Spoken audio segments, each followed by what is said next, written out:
story of Matthew Perry, a journey through fame, struggles, and tragedy. Hello. Hello. Well, thank you, Phoebes. Yeah.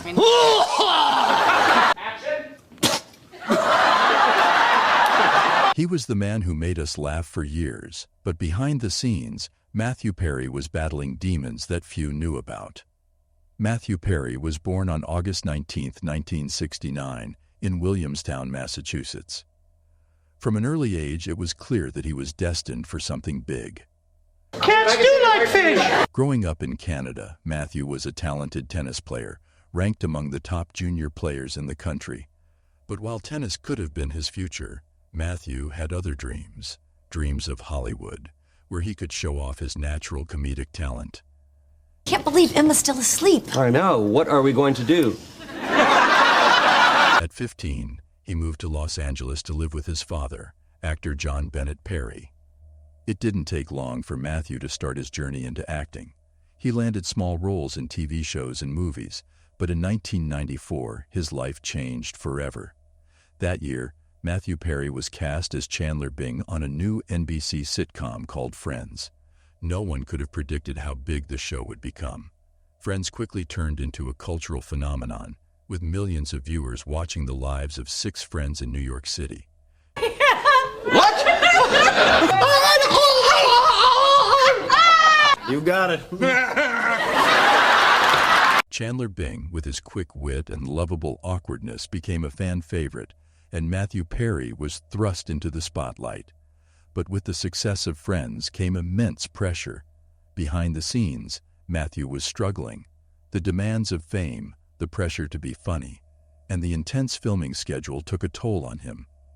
Matthew's battle with addiction began in 1997 after a jet ski accident left him in severe pain. He was prescribed Vicodin, a powerful painkiller, to manage the pain. But what started as a way to ease physical pain quickly turned into something more dangerous. The Vicodin not only numbed his physical pain, but also dulled the emotional stress and anxiety that came with his fame. Before long, Matthew found himself dependent on the drug, taking more and more just to get through each day. As his addiction to painkillers grew, so did his dependency on alcohol.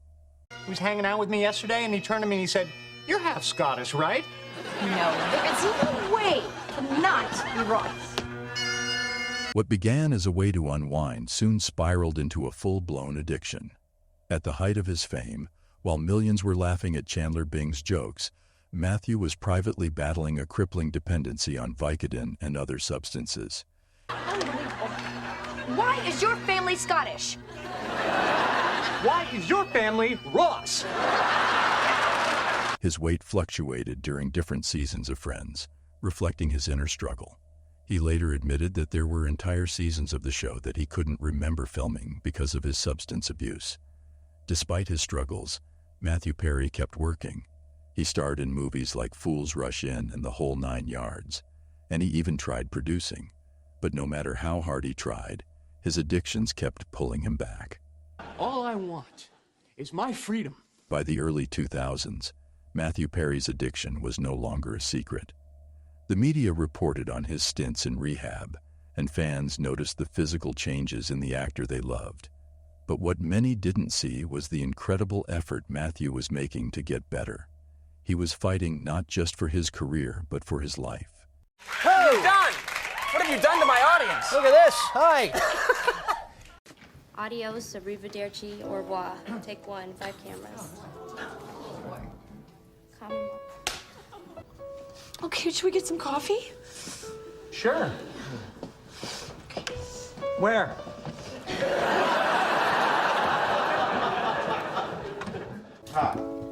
The minute it was over, Marta and I looked at each other, and I just kind of went to pieces. After Friends ended in 2004, Matthew struggled to find his place in Hollywood. He took on roles in TV shows like Studio 60 on the Sunset Strip and The Odd Couple, but they didn't reach the same level of success as Friends. All the while, Matthew continued working on his sobriety, facing relapses but never giving up on his goal of living a clean life. In recent years, Matthew Perry has opened up about his battles with addiction in a way that few celebrities have.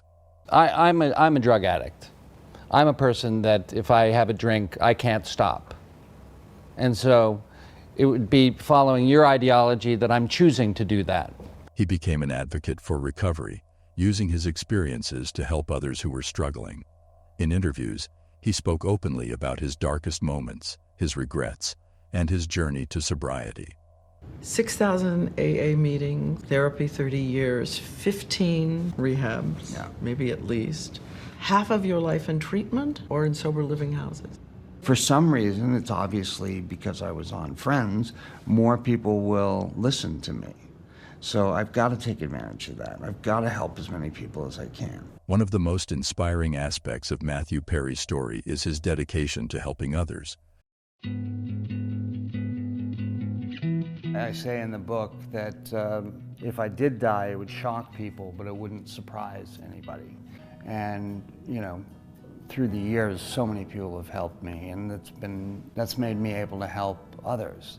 And I've helped 100,000 people in a weekend, but I've also helped one guy, and it's the same amount of juice that I get from it. It doesn't matter. When you see the lights go on in somebody's eyes who's been hammered or on drugs for 10 years, you know, that's what makes your heart grow. He turned his personal struggles into a mission, opening Perry House, a sober living facility for men in Malibu, California. Through his advocacy work, Matthew showed that recovery is possible even after years of battling addiction. But tragically, Matthew Perry's story took a dark turn. In October 2023, the beloved actor was found dead at his home in Pacific Palisades. He was discovered face down in his jacuzzi, and the Los Angeles Medical Examiner's Office later confirmed that he died from the acute effects of ketamine combined with drowning. The investigation into his death led to shocking revelations. Multiple people were charged in connection with Perry's death, including 2 doctors, his live-in personal assistant, and a person known as the Ketamine Queen. The arrests come 10 months after Perry drowned in his hot tub and followed dogged investigations by the DEA, U.S. Postal Service, and LAPD. These individuals were accused of exploiting Perry's addiction, supplying him with the ketamine that ultimately led to his death. 3 of those charged reached plea agreements, while 2 others pleaded not guilty to various charges, including drug distribution. Defendant Placentia saw this as an opportunity to profit off of Mr. Perry. Authorities believe that these defendants took advantage of Perry's vulnerability, feeding his addiction for profit. This tragic ending highlights the darker side of addiction and the dangers posed by those who prey on individuals struggling with substance abuse. Matthew Perry's story is one of incredible highs and devastating lows.